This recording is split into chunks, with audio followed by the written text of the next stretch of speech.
للي ما سمع هاي القصة، إذا حسيت إنه حكي فيه شوية مبالغة أو كذب فتأكد إنه هو حقيقي 100%.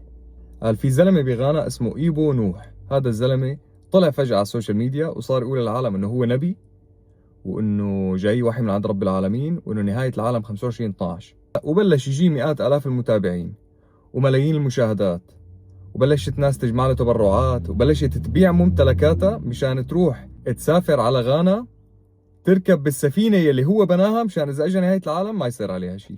إجا 25/12 طبعا نحن لساتنا هون ما انتهت العالم. عم الناس صارت تقول له إنه شو معلم ما صار شيء، شلون هيك؟ عمل له والله أنا دعيت لرب العالمين، رب العالمين أجل موعد إنه يلا خلاص هالمرة مشانك نوح ما تاكل هم. قام العالم إنه حتى في واحد إنه خلص من المتابعين تبعه قال له أنت عن جد عم تحكي؟ طيب استنى لك، حمل حاله وراح حرق السفينة تبع نوح. بعدين انتشرت له صور إنه هو راكب بسيارة مدري قديش حقها 100,000، وبلشت ناس تعصب منه وإنه أنت مدري شو ضحكت علينا وما بعرف شو هاد.